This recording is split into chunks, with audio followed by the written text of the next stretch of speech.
Selamat sore Bapak dan Ibu sekalian. Selamat berjumpa lagi di acara kebaktian doa hari Rabu.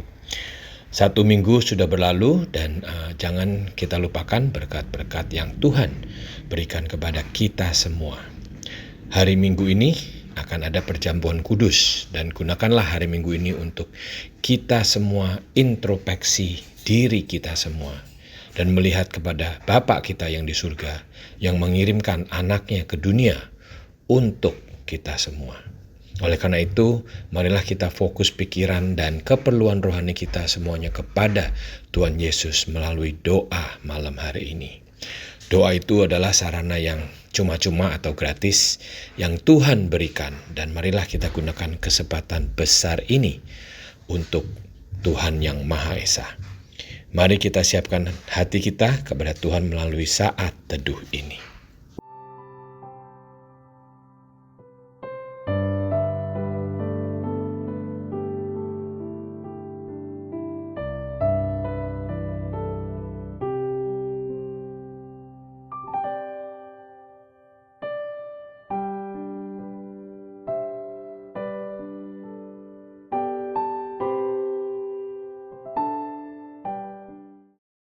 Nats panggilan di malam hari ini diambil dari buku Yakobus pasal 5 ayat 13 yang berbunyi, "Kalau ada seorang di antara kamu yang menderita, baiklah ia berdoa.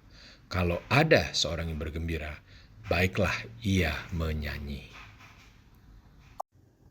Marilah kita semua menyanyikan lagu yang pertama yang berjudul Tuhan Selalu Menolongku.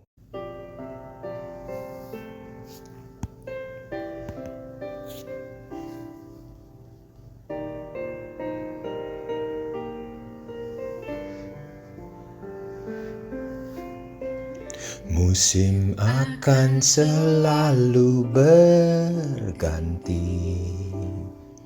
kasih Tuhan tetap abadi,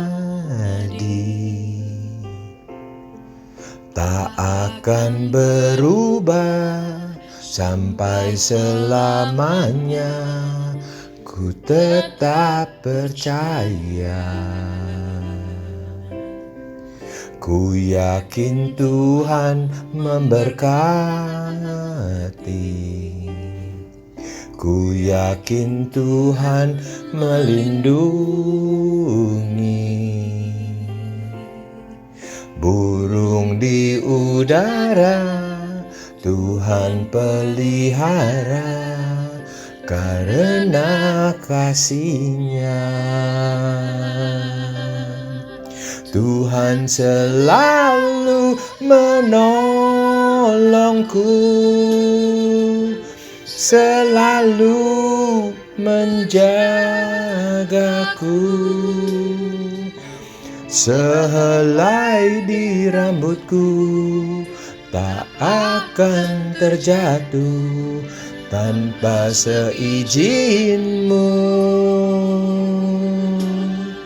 Tuhan selalu menolongku, selalu menjagaku. Dia mengenyangkanku dan peliharaku seumur hidupku.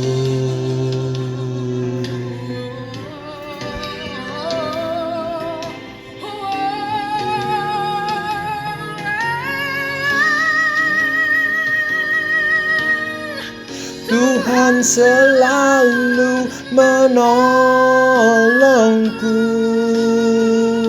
selalu menjagaku.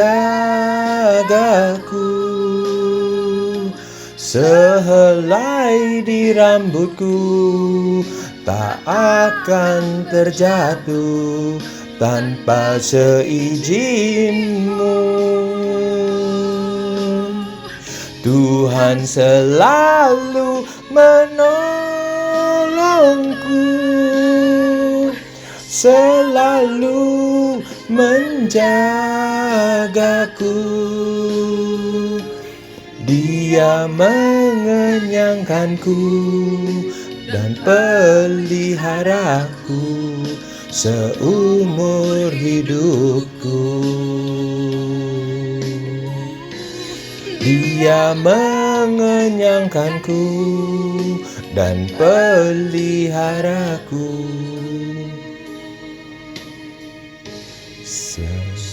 seumur hidupku.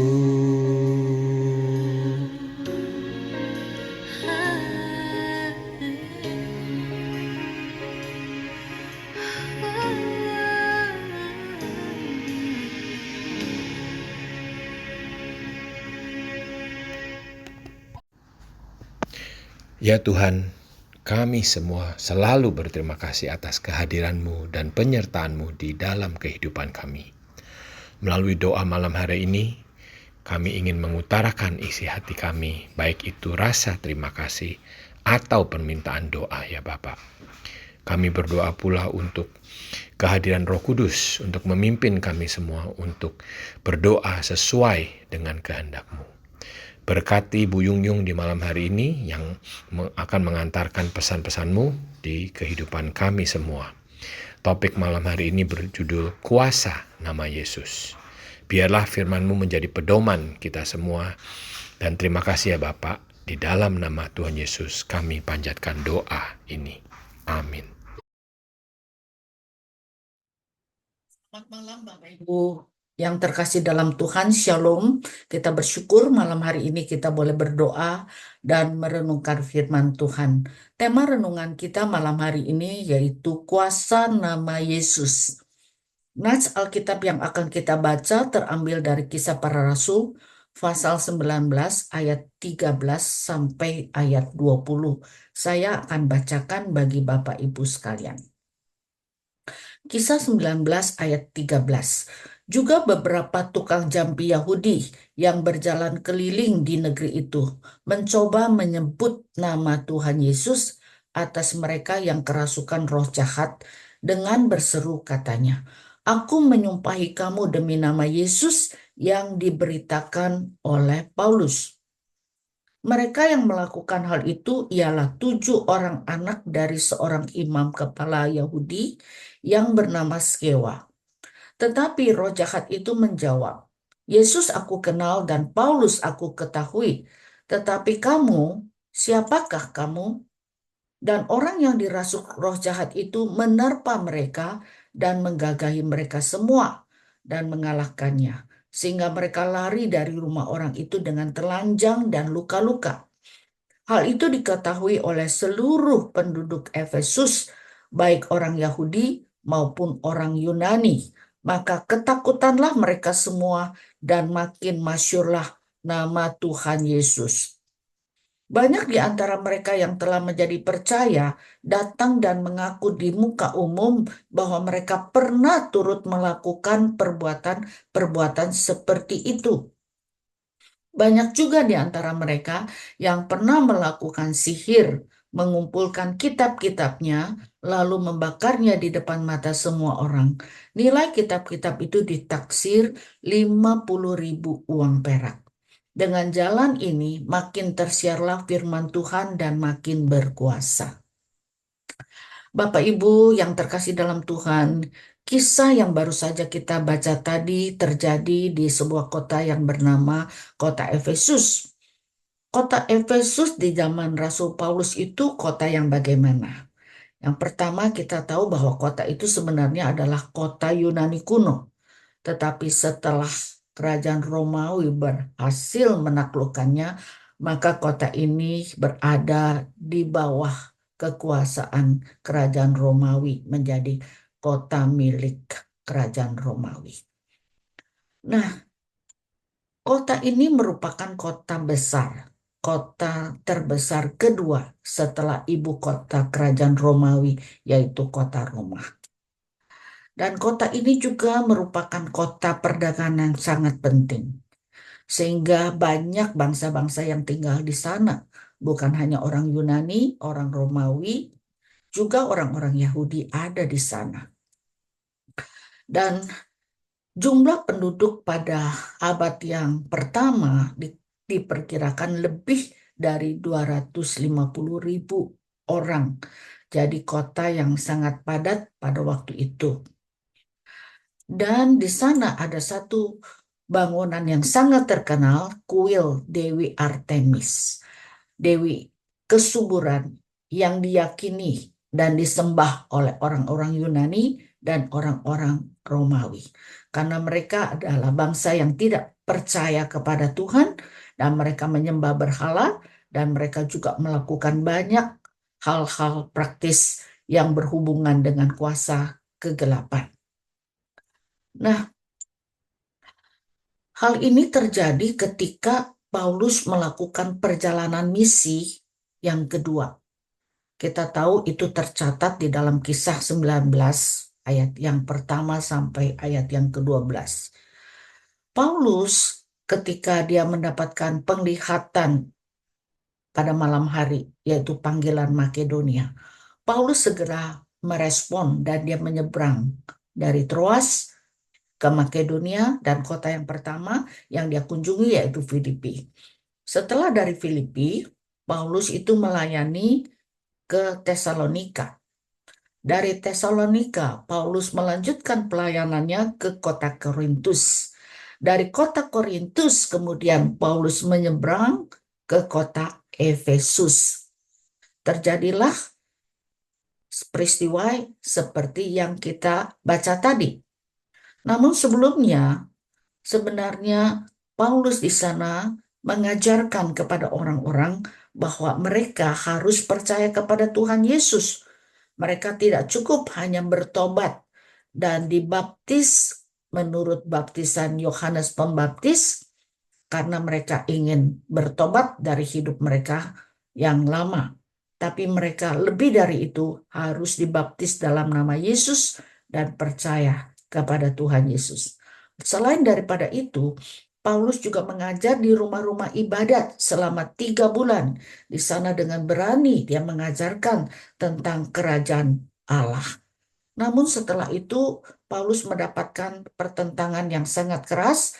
Akhirnya Paulus pindah, dia tetap mengajar, tidak berhenti ya, tapi mengajar di tempat yang berbeda, yaitu di ruang kuliah Tiranus. Dikatakan ruang kuliah Tiranus itu mulai dari jam 11 siang sampai jam 4 sore biasanya tidak digunakan karena cuaca sangat panas. Tetapi Paulus menggunakan kesempatan itu dan tempat itu untuk mengajar orang banyak. Mengajar tentang Tuhan Yesus dan mengajarkan tentang kerajaan Allah di sana. Dan Paulus melakukannya selama 2 tahun. Selain daripada mengajar, Paulus juga menyembuhkan orang-orang sakit dan juga melepaskan orang-orang yang dirasuh setan. Begitu banyak mujizat yang terjadi di kota ini karena pelayanan Rasul Paulus. Sehingga orang-orang boleh melihat dan menyaksikan bagaimana Paulus menggunakan nama Tuhan Yesus menyembuhkan orang sakit dan mengusir roh-roh jahat. Nah, Bapak Ibu, kalau kita perhatikan nas yang kita baca tadi, kita akan menemukan akan ada 2 hal yang sangat janggal. Kenapa saya katakan janggal? Sesuatu yang sebenarnya tidak seharusnya terjadi, ya. 2 hal yang janggal itu apa saja? Yang pertama, di sini dikatakan ada beberapa tukang jampi orang Yahudi. Ya. Tukang jampi yaitu orang yang mengucapkan mantra, ya. Tapi mereka adalah orang Yahudi. Sesuatu yang janggal, bukan? Sebab kita tahu bahwa bangsa Yahudi atau bangsa Israel, mereka adalah umat Allah. Mereka sudah dilepaskan dari perbudakan di Mesir karena Allah meminta Musa untuk memimpin mereka keluar dari Mesir supaya mereka tidak hidup seperti bangsa Mesir yang menyembah berhala. Dan setelah mereka keluar dari Mesir di Gunung Sinai, Allah juga memberikan 10 hukum dan perintah-perintah kepada bangsa Israel melalui Musa untuk disampaikan kepada mereka dan untuk ditaati oleh mereka, karena mereka sekarang adalah umat Tuhan yang sudah ditebus dan diselamatkan oleh Tuhan. Dan di antara sekian banyak perintah atau hukum yang Tuhan berikan, ada satu, yaitu di dalam Ulangan 18 ayat 10 dikatakan, di antaramu janganlah didapati seorang pun yang mempersembahkan anaknya laki-laki atau anaknya perempuan sebagai korban dalam api, ataupun seorang yang menjadi petenung, seorang peramal, seorang penelaah, seorang penyihir, seorang pemantra, ataupun seorang yang bertanya kepada arwah atau kepada roh peramal, atau yang meminta petunjuk kepada orang-orang mati. Sebab setiap orang yang melakukan hal-hal ini adalah kekejian bagi Tuhan. Dan oleh karena kekejian inilah Tuhan Allahmu menghalau mereka dari hadapanmu. Jadi jelas Tuhan memberikan perintah kepada umatnya bangsa Israel untuk tidak melakukan perbuatan-perbuatan yang biasa dilakukan oleh bangsa-bangsa lain yang tidak mengenal Tuhan. Dan kalau mereka melakukan itu, dikatakan itu adalah kekejian bagi Tuhan. Dan Tuhan akan menghalaukan mereka. Jadi perintah ini sangat jelas. Namun demikian, sekali lagi, di dalam nats yang kita baca tadi dikatakan ada anak-anak dari imam kepala Yahudi. Dan imam kepala itu bernama Skewa, ya. Dan mereka melakukan perbuatan yang disebut keji oleh Tuhan. Imam kepala sebenarnya adalah salah satu dari 24 golongan imam. Imam itu adalah orang-orang yang dipilih oleh Tuhan dari keturunan Harun.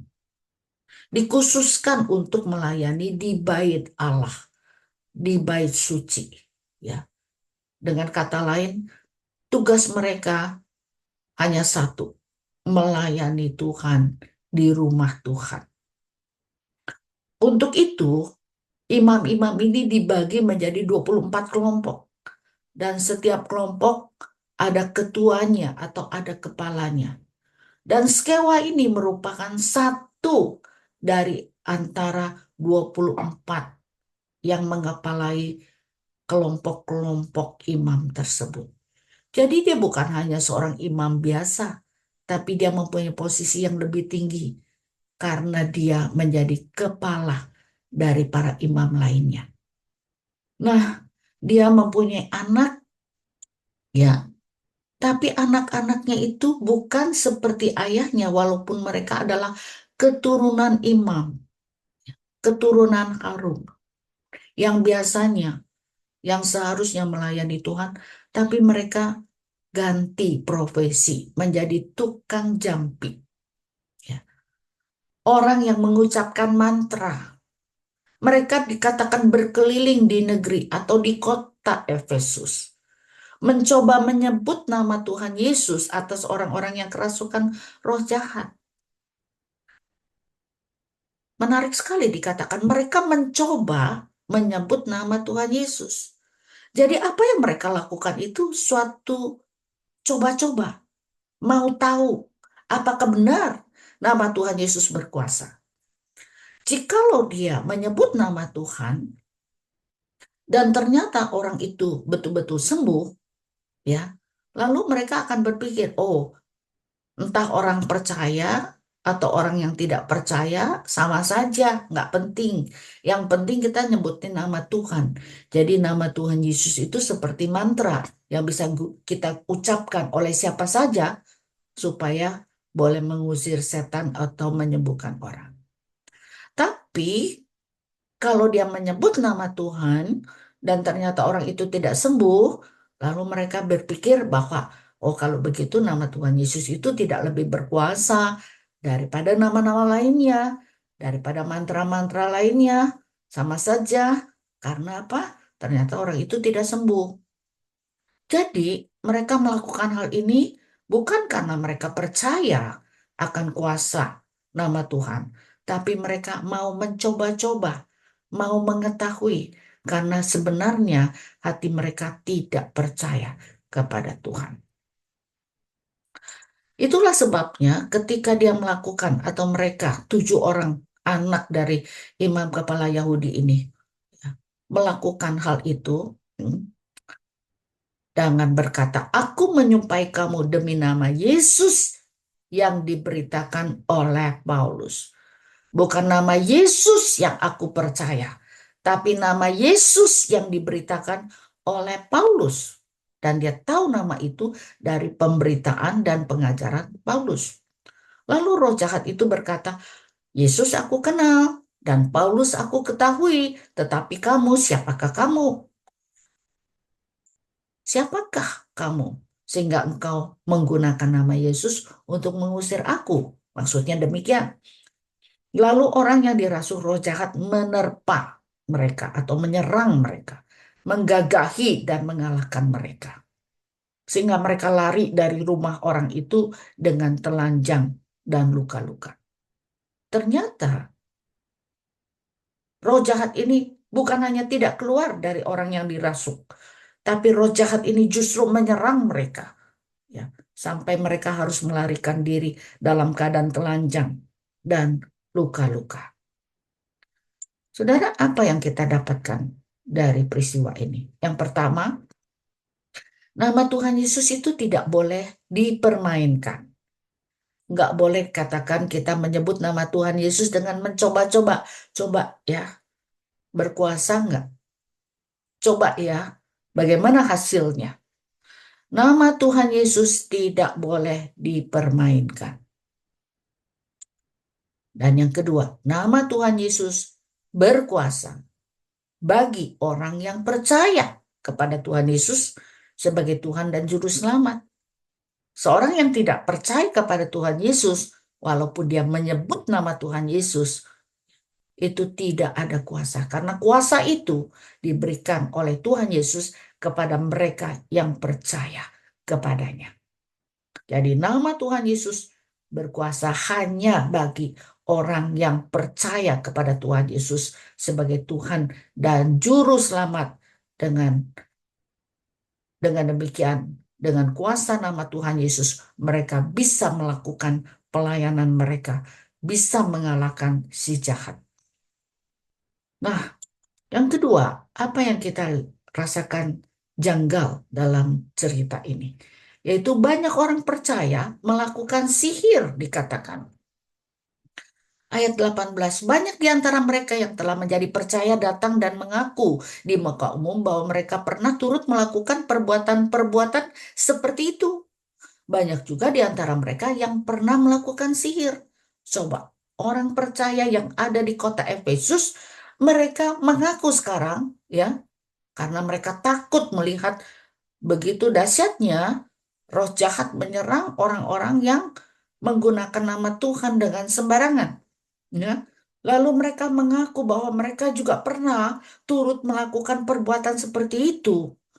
Bahkan banyak di antara mereka, perhatikan, banyak di antara mereka pernah melakukan sihir. Sesuatu yang sangat menyedihkan, bukan? Lalu mereka sekarang mengumpulkan kitab-kitabnya lalu membakarnya di depan mata semua orang. Nilai kitab-kitab itu ditaksir 50.000 uang perak. Satu jumlah yang sangat besar pada waktu itu.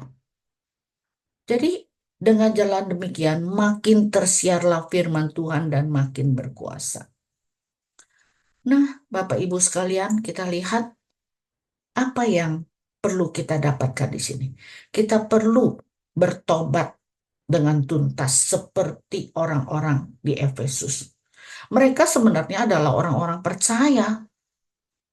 Tapi karena mereka tinggal di Efesus di tengah-tengah bangsa yang tidak percaya kepada Tuhan, secara sadar ataupun tidak sadar mereka terpengaruh dengan kebiasaan mereka, dengan perbuatan mereka, sehingga banyak di antara mereka dikatakan melakukan sihir. Banyak di antara mereka yang melakukan perbuatan-perbuatan yang sama seperti orang-orang yang tidak mengenal Tuhan. Dan kita melihat akhirnya mereka takut akan Tuhan. Melalui peristiwa ini mereka bertobat. bertobat secara tuntas. Karena apa? Mereka mengeluarkan semua buku-buku yang mereka miliki, mereka bakar. Jadi introspeksi diri kita pada malam hari ini sebelum kita menerima perjamuan kudus.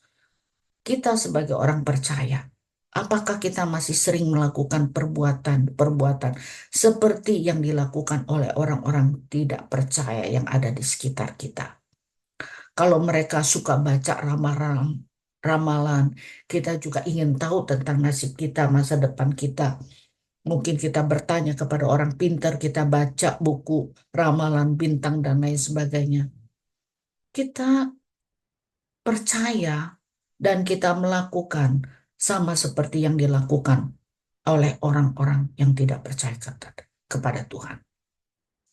Yang kedua yang perlu kita introspeksi diri, apakah kita sering menyalahgunakan nama Tuhan? Kita sudah percaya Tuhan dan kita sering menggunakan nama Tuhan untuk tujuan pribadi kita, ya, untuk keuntungan yang bersifat kedagingan, untuk meyakinkan orang akan perkataan kita, diri kita, dan kita menggunakan nama Tuhan dengan sembarangan. Bukan dengan kesadaran bahwa Tuhan itu betul-betul berkuasa atas hidupku. Dan dia berdaulat. Dia adalah Tuhan. Dia adalah juru selamat. Apakah kita sering menyalahgunakan atau menyebut nama Tuhan dengan sia-sia? Yang ketiga, apakah masih ada dosa dan perbuatan jahat di dalam diri kita? Mungkin dalam hati kita, dalam pikiran, dalam motivasi. Semuanya itu tidak dilihat dan tidak diketahui orang lain. Tetapi Tuhan tahu apa yang ada di dalam hati, pikiran, dan apa yang menjadi motivasi kita dalam hati kita. Oleh sebab itu, biarlah melalui renungan kita malam hari ini, kita introspeksi diri. Jangan kita seperti orang-orang percaya yang ada di kota Efesus. Walaupun mereka percaya, tapi mereka masih melakukan atau menjalani kehidupan seperti orang yang tidak percaya kepada Tuhan. Jangan kita seharusnya adalah orang-orang yang melayani Tuhan seperti imam-imam, tapi kita tidak melayani Tuhan dan kita melakukan pekerjaan, kegiatan yang bertentangan, yang keji di mata Tuhan.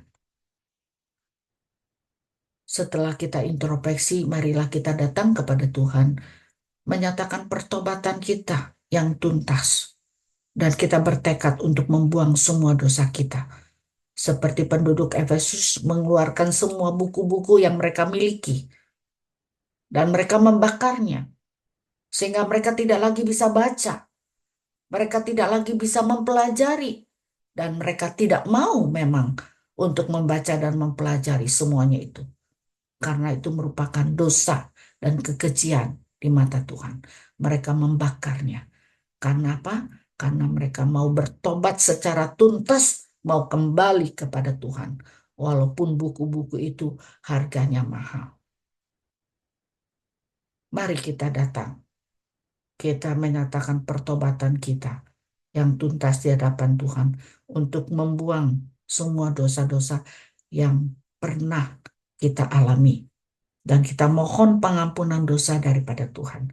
Karena barang siapa mengakui dosanya, maka Tuhan mau mengampuni kita dan menyucikan kita dari segala dosa dan kejahatan yang kita lakukan. Lalu kita datang dan mohon supaya Tuhan tolong kita untuk sungguh-sungguh percaya kepada Tuhan. Dan kita boleh mengalami kuasa dari nama Tuhan Yesus. Tuhan Yesus yang sudah mengalahkan maut. Tuhan Yesus yang mengalahkan kuasa iblis. Tuhan Yesus yang adalah juru selamat kita. Dan kita percaya dalam namanya. Di dalam namanya kita akan menang. Bagi orang percaya, nama Tuhan Yesus adalah nama yang berkuasa. Dengan nama Tuhan kita akan hidup berkemenangan. Oleh sebab itu, pada malam hari ini ketika kita mengadakan kebaktian doa Sensuramorum, marilah kita introspeksi diri, kita mengakui dosa-dosa kita, dan kita mohon pengampunan dari Tuhan supaya kita dilayakkan untuk menerima sakramen perjamuan kudus pada hari Minggu ini. Amin. Mari kita berdoa. Bapa yang di surga, tolong kami supaya kami betul-betul serius di dalam kehidupan kami sebagai anak Tuhan. Kami tidak mau kompromi, kami tidak mau melakukan hal-hal yang jahat, yang keji di mata Tuhan, seperti yang dilakukan oleh bangsa-bangsa lain yang tidak mengenal Tuhan. Tapi kami mau hidup kudus sebagai umat-Mu. Dan khususnya, jikalau minggu ini kami akan menerima perjamuan kudus, siapkan hati kami supaya kami boleh disucikan, dilayakkan untuk menghampiri Engkau. Di dalam nama Tuhan Yesus kami berdoa. Amin.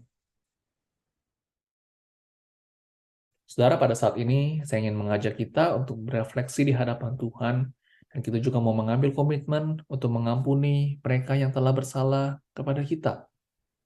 Saudara, dengarlah dari bagian firman Tuhan dari 1 Yohanes pasal 1 ayat 8-9. Jika kita berkata bahwa kita tidak berdosa, maka kita menipu diri kita sendiri dan kebenaran tidak ada di dalam kita. Jika kita mengaku dosa kita, maka Ia adalah setia dan adil, sehingga Ia akan mengampuni segala dosa kita dan menyucikan kita dari kesalahan kita. Bapak Ibu, mari kita merefleksikan diri kita di hadapan Tuhan. Kita mau menguji diri kita. Saudara, saya ingin saudara yang di rumah pada saat ini itu merefleksikan untuk beberapa hal. Menurut saudara, seberapa besarkah Anda telah menerima pengampunan dari Tuhan Yesus? Bagaimana pengampunan itu telah mengubah hidup saudara?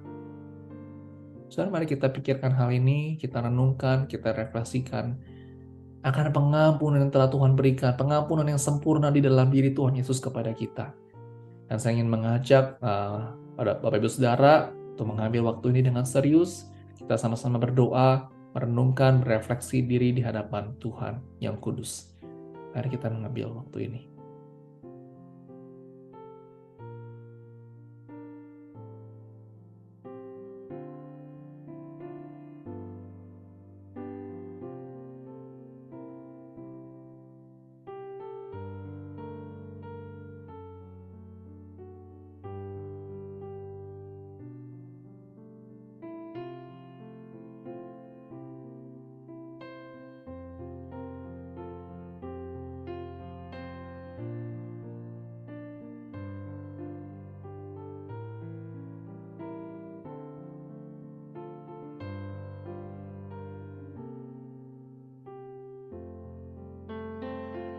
Amin.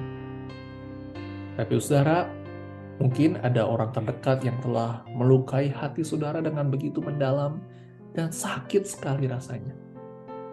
Apakah saudara masih menyimpan amarah dan sulit untuk mengampuni orang yang melakukan kesalahan di masa lampau? Saudara, maukah saudara berdoa memohon pertolongan Tuhan Yesus untuk memberikan pengampunan kepada orang tersebut? Saudara, sebutkan namanya di dalam doa saudara. Dan mari kita mengampuni mereka yang telah bersalah kepada kita. Mari kita berdoa di hadapan Tuhan.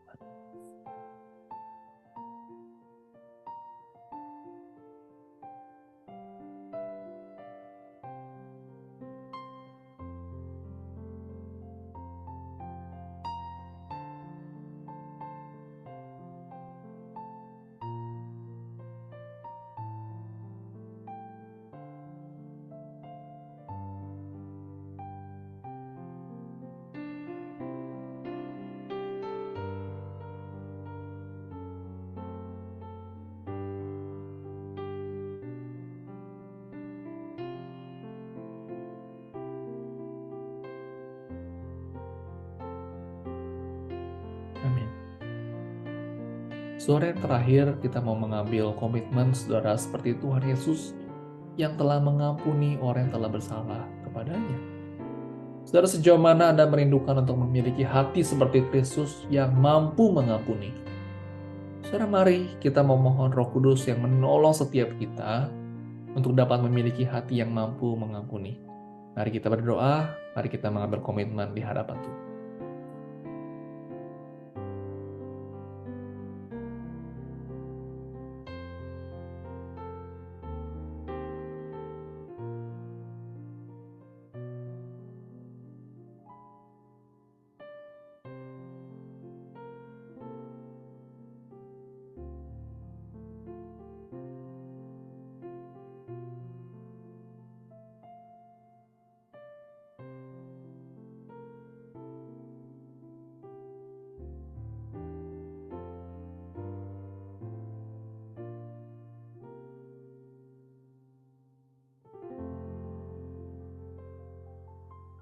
Tuhan, kami sungguh mengucap syukur karena kami memiliki Tuhan yang begitu memiliki kasih setia yang begitu besar. Kami bersyukur ya Tuhan atas pengampunan yang telah Kau berikan bagi setiap kami, anak-anak-Mu. Kami semua adalah manusia yang berdosa. Kami penuh dengan cacat celah. Kami sering sekali menyakiti hati Tuhan, dan kami sering sekali Tuhan mengikuti jalan keinginan kami sendiri dan melupakan akan jalan kebenaran-Mu. Ya Tuhan, ampunilah setiap dosa dan kesalahan kami. Sucikan dan kuduskan hati kami, agar sungguh kami layak di hadapan-Mu. Kami sungguh bersyukur ya Tuhan atas pengampunan yang begitu besar yang telah Kau berikan kepada kami melalui anak-Mu Tuhan, Yesus Kristus. Kami sungguh bersyukur ya Tuhan atas kasih-Mu yang begitu besar. Oleh karena itu ya Tuhan, ketika kami mengingat akan kasih-Mu yang begitu besar, kami mau mengampuni ya Tuhan untuk saudara-saudara kami yang tak mungkin telah sengaja atau mungkin tidak sengaja menyakiti hati kami. Tuhan, tolong kami agar kami dapat mengampuni mereka yang telah bersalah kepada kami. Dan kami rindu ya Tuhan untuk memiliki hati yang seperti Kristus yang dapat mengampuni. Dan kami rindu ya Tuhan untuk pada hari Minggu ini di mana kami akan mengambil roti dan anggur. Kau kuduskan dan Kau layakkan kami sehingga kami dapat menikmati perjamuan kudus. Kami sungguh bersyukur ya Tuhan atas pengampunan-Mu. Kami bersyukur atas kasih-Mu. Terpujilah nama-Mu Tuhan, di dalam Tuhan kami berdoa. Amin. Bapak Ibu Saudara, marilah kita mendengar berita anugerah dari Ibrani, pasal 10, ayat 19-21. Jadi, saudara-saudara, oleh darah Tuhan Yesus, kita sekarang penuh keberanian dapat masuk ke dalam tempat kudus, karena Ia telah membuka jalan yang baru dan hidup bagi kita melalui tabir, yaitu dirinya sendiri. Dan kita mempunyai seorang imam besar sebagai kepala rumah Allah. Kita bersyukur saudara oleh karena Tuhan Yesus kita telah diampuni, dan oleh karena Kristus kita dapat berdiri di hadapan Bapa di surga. Biarlah kita yang telah diampuni saudara dapat mengampuni sesama kita. Amin. Terima kasih kepada Bu Yung Yung yang sudah menyampaikan firman kepada kita semua, dan kiranya firman yang kita dengar dapat menguatkan iman kita. Marilah kita menyanyikan lagu yang kedua yang berjudul Tuhan Tahu.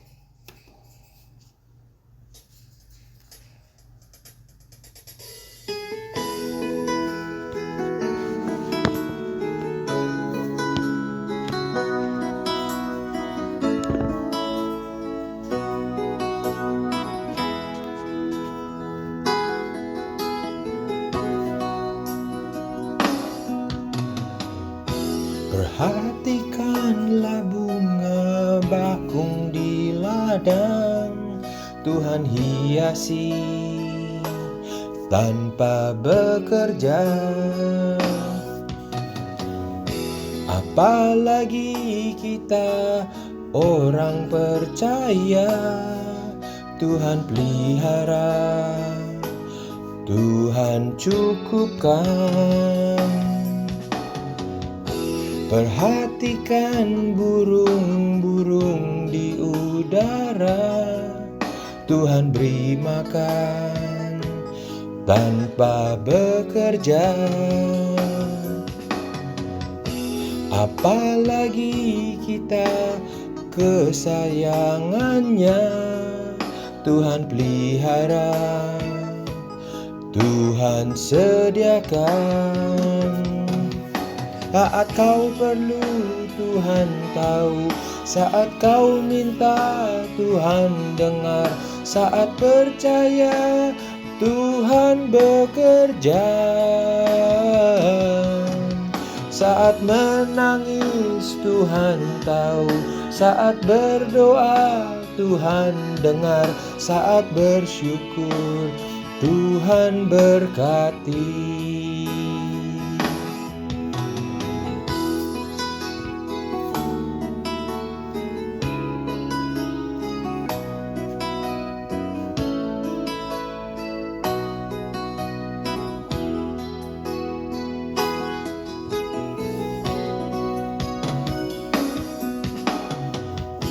Perhatikan burung-burung di udara, Tuhan beri makan tanpa bekerja. Apalagi kita kesayangannya, Tuhan pelihara, Tuhan sediakan. Saat kau perlu, Tuhan tahu. Saat kau minta, Tuhan dengar. Saat percaya, Tuhan bekerja. Saat menangis, Tuhan tahu. Saat berdoa, Tuhan dengar. Saat bersyukur, Tuhan berkati. Saat kau perlu, Tuhan tahu. Saat kau minta, Tuhan dengar. Saat percaya, Tuhan bekerja. Saat menangis, Tuhan tahu. Saat berdoa, Tuhan dengar. Saat bersyukur, Tuhan berkati.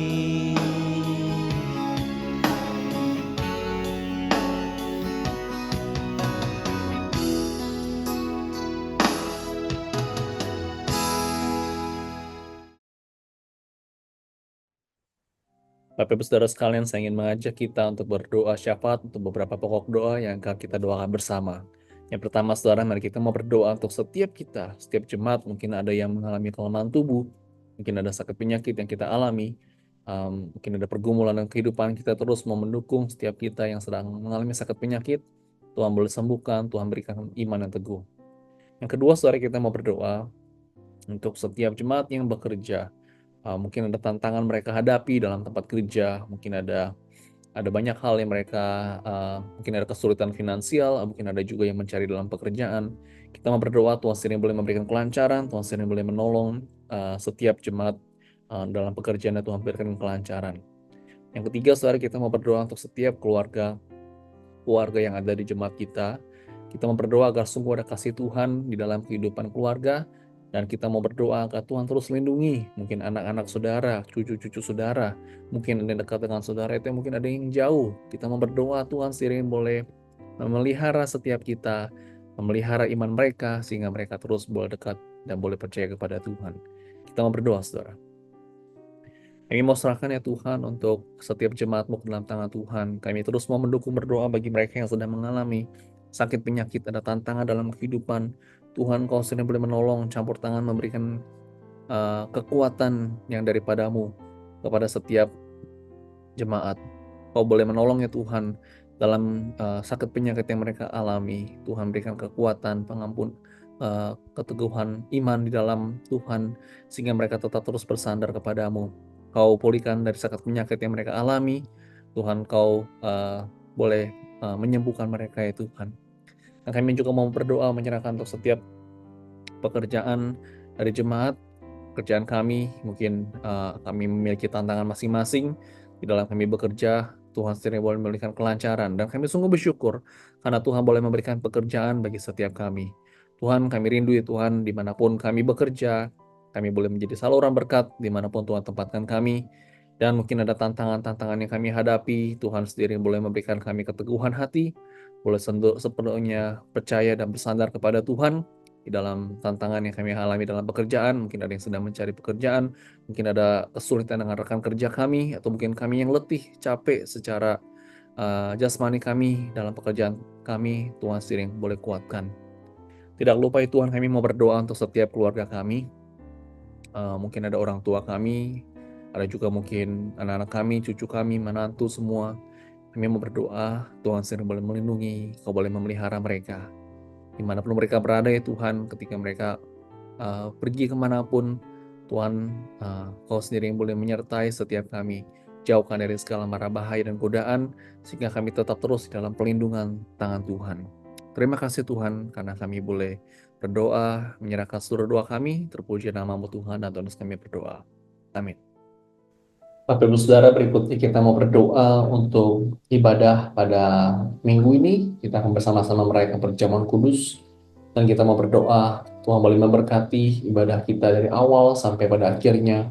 Tuhan terus boleh memberkati setiap jemaat sehingga boleh mendapatkan berkat Tuhan.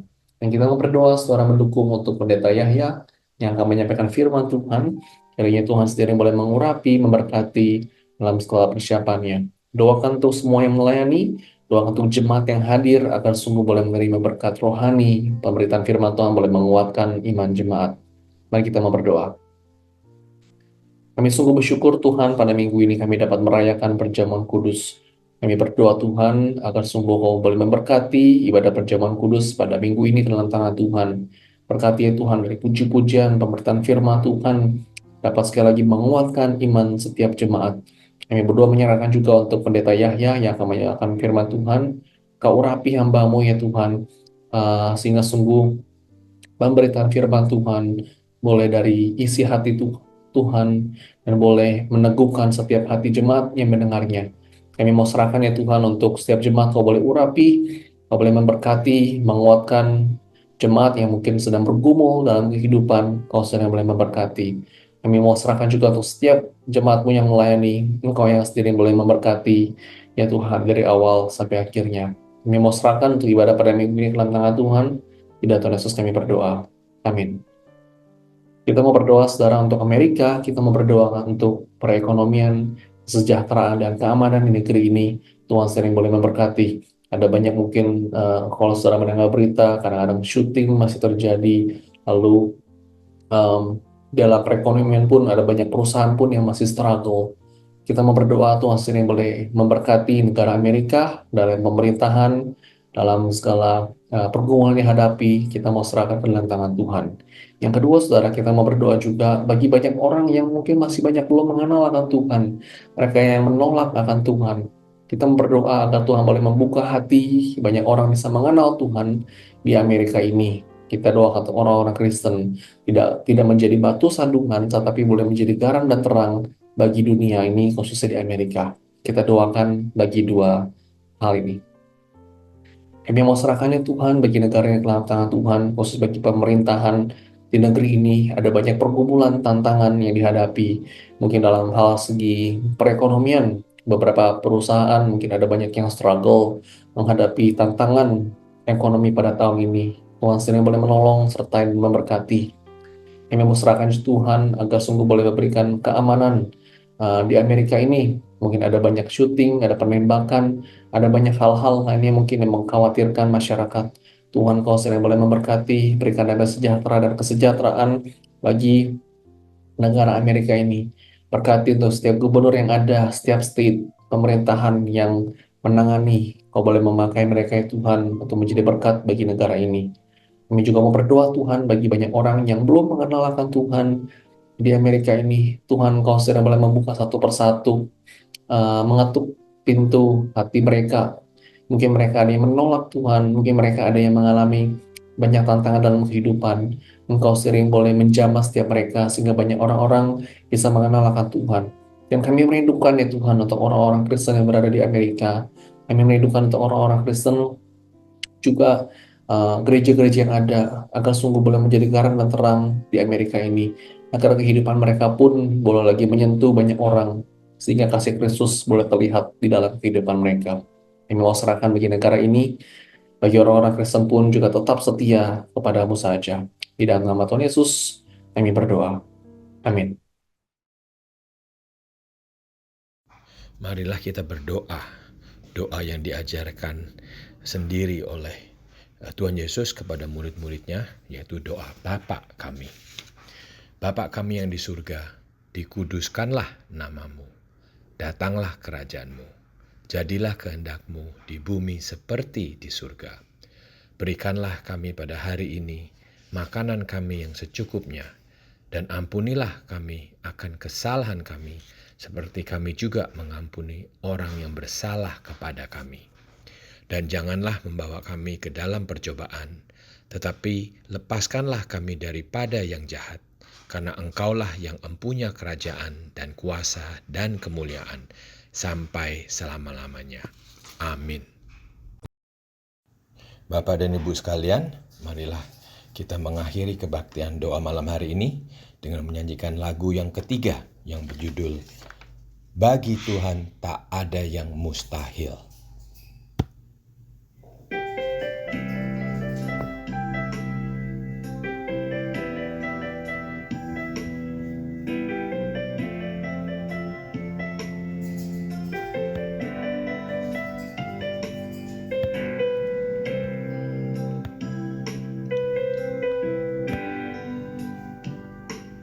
Ku yakin saat kau berfirman,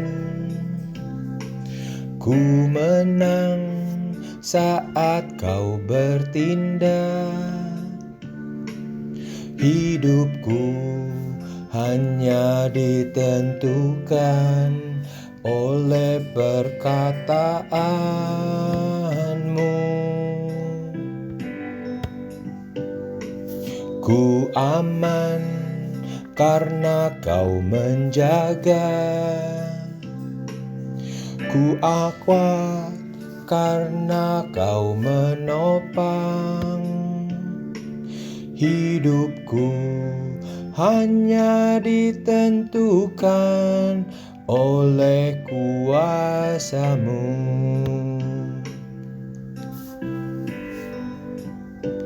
Bagi Tuhan tak ada yang mustahil. Bagi Tuhan tak ada yang tak mungkin. Mujizatnya disediakan bagiku. Ku diangkat dan dipulihkannya.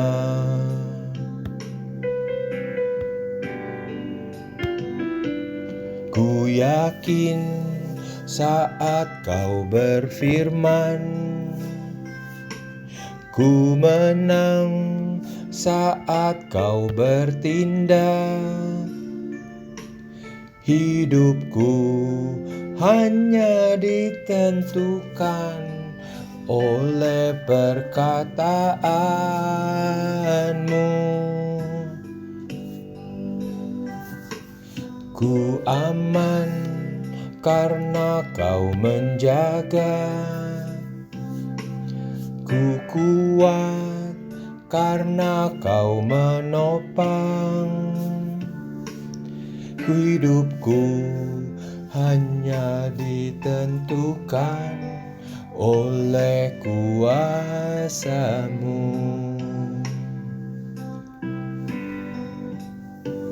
Bagi Tuhan tak ada yang mustahil. Bagi Tuhan tak ada yang tak mungkin. Mujizatnya disediakan bagiku. Ku diangkat dan dipulihkannya. Tak ada yang mustahil.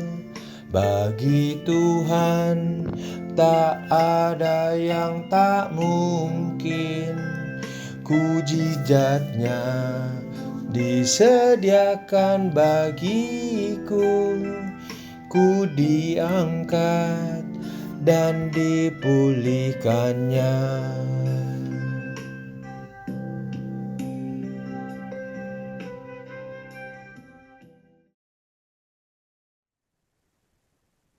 Mari kita menerima berkat, saudara. Kiranya kasih anugerah dari Allah Bapa, sukacita dari Tuhan Yesus Kristus, penghiburan dan kekuatan dari Roh Kudus boleh menyertai kita sekalian dari saat ini sampai selama-lamanya. Amin. Mari kita mengambil waktu teduh, saudara.